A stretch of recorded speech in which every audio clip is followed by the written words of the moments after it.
আমরা আজকে শরীয়তপুরে আমাদের এই জাতীয়তাবাদী দলের পক্ষ থেকে আমরা যে নমিনেশন পেপার জমা দিয়েছি, সেখানে আমাদের সাথে একজন পুরোহিত ছিল, একজন মসজিদের ইমাম ছিলেন, একজন দেশ গড়ার কারিগর, একজন শিক্ষক ছিলেন, একজন আমাদের একজন ছিলেন, কৃষক ছিলেন।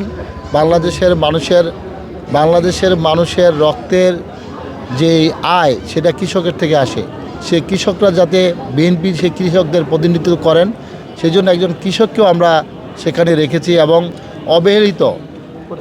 অবহেলিত প্রতিবন্ধী যারা আছে তাদেরকে সমাজে আমরা ভালোভাবে টেক কেয়ার করতে পারি না, কিন্তু আমাদের প্রিয় নেতা জনাব তারেক রহমান সাহেব তার বিভিন্ন প্ল্যানের মধ্যে এই প্রতিবন্ধী যারা আছে তাদেরকেও তিনি অন্তর্ভুক্ত করে, তাদেরকেও স্বাবলম্বী করে কীভাবে দেশ গড়া যায়, সেই জন্য আমাদের এটা আসলে তারেক রহমান সাহেবের প্ল্যান। এটা আমার নিজস্ব কোনো প্ল্যান না।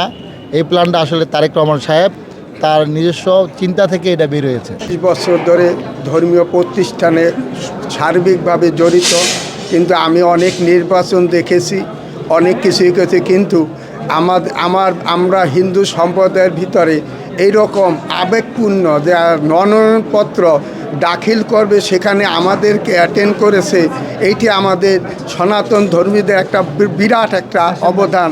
আমাদের কখনো ডাকে নাই, কিন্তু আজকে আমরা কত উতপ্রোতভাবে এই অপু ভাইয়ের ডাকে আমরা এখানে এসেছি। তাই আমাদের হিন্দু সম্প্রদায়কে একটা অনুরোধ, সবাই যেন এই অপু ভাই দল মত নির্বিশেষে তাকে এই ধানের শীষে একটা ভোট দিয়ে তাকে জয়যুক্ত করবে, এই আশাবাদ রেখে আমি ব্রাহ্মণ সমাজের, আমার নাম সঞ্জয় মুখার্জি, তার জন্য আমি আশীর্বাদ করি সেজন্য আমাদের এই এলাকা যে অবহেলিত আছে এই কাজগুলি যেন তার মাধ্যমে আমরা পরিচালনা করতে পারি, সেই জন্য তার কাছে স্রষ্টার দ্বারা আবেদনকে, স্রষ্টা তুমি যেন সবার এই মনের আশা পূর্ণ করো।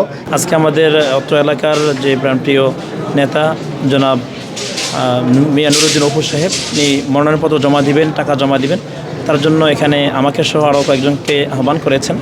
তো আলহামদুলিল্লাহ ভালো লাগলো যে ইমাম, ওলামা এবং সাথে অন্যান্যদেরকেও সাথে নিয়ে তিনি আজকে এখানে দলমত নির্বিশেষে সকলকে সাথে নিয়ে কাছে নিয়ে আজকে এই টাকা দিলেন এবং মনোনয়নপত্র জমা দিলেন।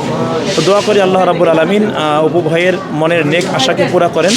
আল্লাহ রাব্বুল আলামিন যেন তাকে দিয়ে এই জাতির, দেশের, দশের খেদমত করার তৌফিক দান করেন।